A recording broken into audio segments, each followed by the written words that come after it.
the youth from malign influence. Encouraging them to think for themselves was fraught with danger.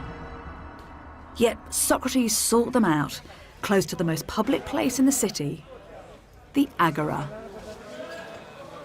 Across the ancient world, commerce was increasingly a driver for change, and that was felt particularly keenly here in Athens. The Agora was a buzzing market, a place where people came to exchange goods and gossip. Socrates loved sharing his ideas here. It's from agora we get the word agoraphobia, a fear of open spaces. There was anxiety back then too, as under-18s were barred. Now archaeology helps point to how Socrates met young Athenians just outside the agora's boundary in a private dwelling. So we're right on the edge of the agora space, and we're in between the public space and the private space behind us here. And this wall behind us right here is one of those private establishments. And we have a later source that mentions Socrates visiting the house of a friend of his, and we have this figure, Simon the cobbler, and he's hosting young men. So we have the literary source, but what's nice is that during the excavations right here, they found hobnails, they found bone eyelets, and then they also found a cup. And this is the amazing bit of evidence, really, because this cup has the name Simon scratched on it. And this is a replica right here of the cup, and you can see that it does have Simonos scratched on it. It's so thrilling being here, imagining those big new ideas could possibly have been enacted there 2,500 years ago. We can say that Socrates was walking around this space, and he was probably hanging out right here in order to discuss things that might otherwise be something that might get him in trouble. I mean, it's a dangerous situation, that, potentially. So you've got this magnetic personality having these rumbustious conversations with young men and encouraging them to think for themselves. That's exactly right. This is the place where we're supposed to have freedom of thought and freedom of expression and so on in this democratic idea. But this is a place where you have to respect the gods, and you have to respect your elders, and you have to respect the laws of the city. He's questioning the gods, he's questioning the laws, so he's really putting it to the test and forcing these young guys to see things in a different way, and the city didn't really like that. Socrates was storing up trouble, especially as some of his devotees were confident young aristocrats, the city's future leaders.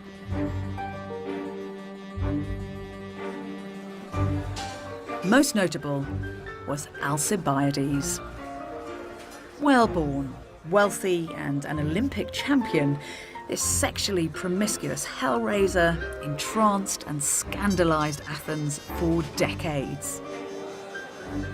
Yet this playboy was friends with Socrates, who was 20 years his senior. Socrates had actually saved Alcibiades' life during the Battle of Potidaea.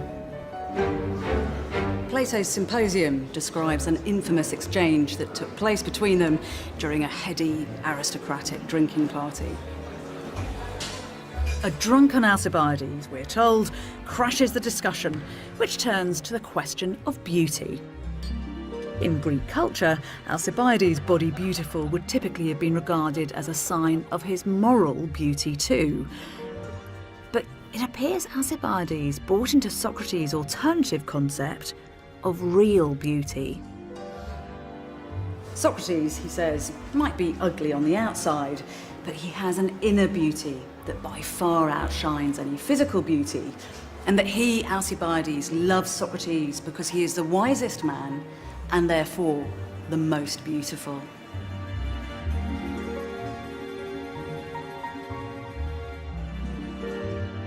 However, when it came to achieving inner beauty for himself, Alcibiades was woefully out of step. He thought his good looks could help him, but his cocky plan to seduce Socrates was rebuffed. You're plotting to get real beauty in exchange for its appearance, Socrates said. That would be gold for bronze.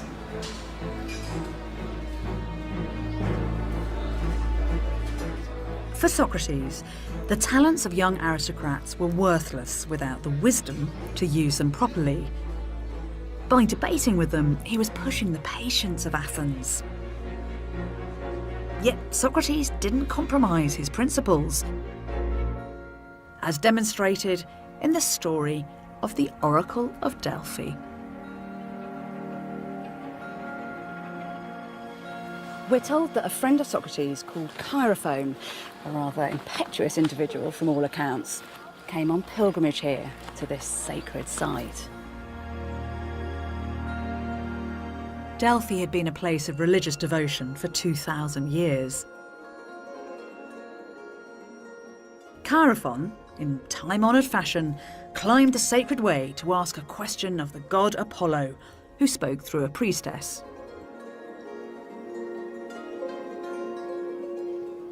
When he finally reached the oracle, he asked, "Is there any man wiser than Socrates?" And the answer came back, no.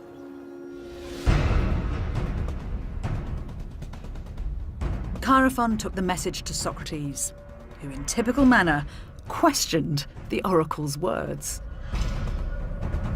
Even the words of Apollo, a god, for heaven's sake, was subject to Socrates' scrutiny. He set about cross-examining people who had a reputation for wisdom or a particular kind of specialist knowledge. After questioning public officials, poets and craftsmen, he discovered that they all lacked the wisdom they claimed. Eventually, Socrates concluded that the oracle was indeed right. He was the wisest of men, but only because, as he put it, I don't pretend to know what I don't know.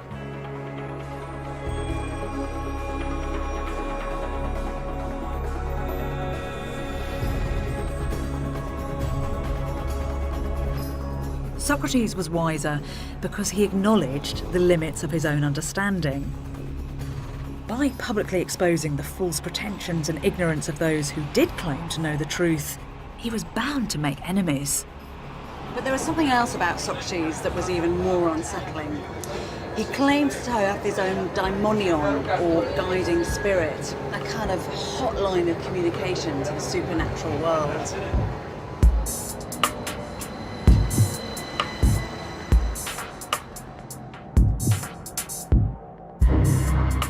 This daimonion spoke to him during trance-like episodes.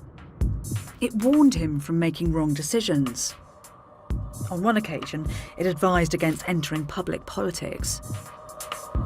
Socrates' followers would have been in awe of this uniquely personal divine calling, but the average Athenian would have been confused and deeply disturbed by it. Don't forget, this is a time and place where ritual, devotion and belief all take place out in public as part of a shared experience. Not only that, but Greek folk culture imagined the world to be infused with spirits, not all of them good.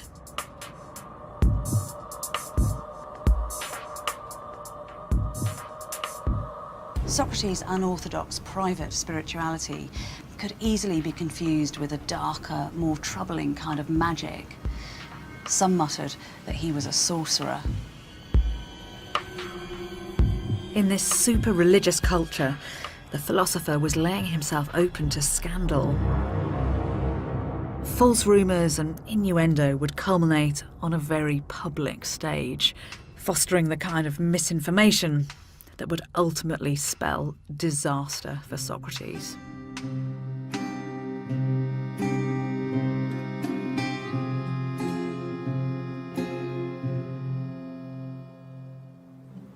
Picture Socrates bustling up here to the Theatre of Dionysus in spring 423 BC, buying some snacks to munch during the show, chickpeas, figs, nuts, settling down to watch the drama.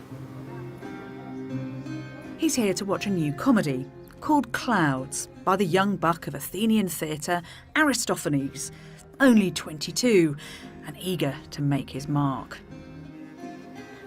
By now a big character in the city, Socrates is considered fair game, and he's parodied pretty mercilessly. He's portrayed as a ludicrous figure, the head of a ridiculous school called the Think Shop. What's that? Up in the air, in a basket. That's Socrates. Oh, Socrates, Socrates, could you please tell me what you're doing up there? Walking on air, circumcogitating the sun. Socrates' character was merged with other intellectuals who were arousing popular suspicion. The devious sophists, who undermined society by making the weak argument defeat the stronger, and the pre-Socratics, who in some cases displaced the preeminence of the gods with their science. We're told that Socrates actually came to the theatre to watch Aristophanes' Clouds. What could it have felt like to see himself portrayed in that way? I think he must have been amused. There's this anecdote of Socrates actually standing up in the seats of the theatre so that those who didn't know him knew who he was and what he looked like as his character was being ridiculed on stage. So I think Socrates was detached from all these standard norms of society, and I think it's possible that he might have enjoyed that. Yeah. On the face of it, this is all very amusing, but do you think that Socrates should be worried by the way that Aristophanes is choosing to portray him? In hindsight, I think he should have been worried. The core of democracy, the principle of democracy is that the citizens be educated. If you don't have educated citizens, democracy does not work. The theater was a major tool for educating the Athenian citizens, and the memory of that portrayal would have remained for decades to come, as a whole generation of Athenians would have been exposed to it. It's the ancient equivalent of trial by media. It is, in 5th century Athens, yeah. She's going to strike me again. Of course. Using the unjust logic, I'm convinced I can prove the necessity for it. If you do, you can take yourself off to the bottomless pit. You and your newfangled logic, and Socrates too.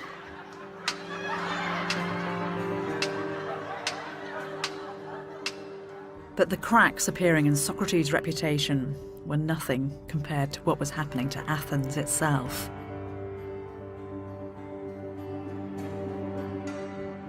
As the war with Sparta dragged on, people questioned the success of the democratic experiment. At the heart of the uncertainty was Socrates' close friend Alcibiades. He'd been chosen to lead an expedition against Sicily in 415 BC, the largest in Athens' military history.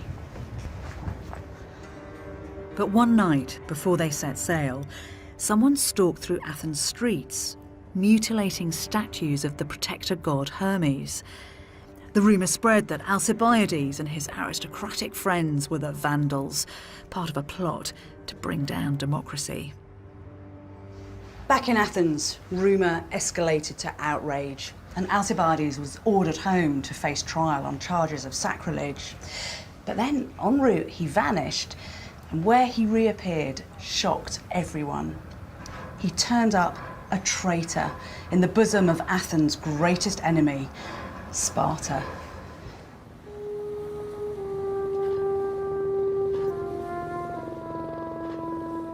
Alcibiades' damaging defection exacerbated the anxieties of a God-fearing public.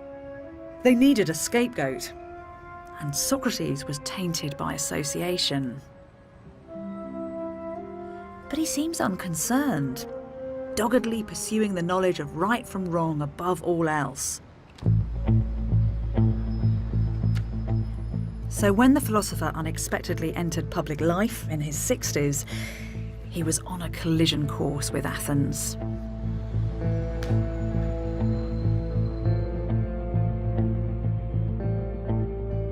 He became presiding officer in an emotionally charged case whose drama was played out here on the hill of the Pnyx. 6 disgraced Athenian generals were accused of failing to collect the bodies of dead soldiers lost at sea. The public called for the generals to be tried together, in breach of Athenian law. But Socrates refused to be swept along by the vengeful mood of the crowd. Even though threatened with indictment for treason, Socrates refused to budge. He wanted no part in this kangaroo court. As the sun set, there was stalemate, and then the next morning, Socrates was off the case. Later that day, The generals were all tried here together at the Pnyx, condemned and then executed.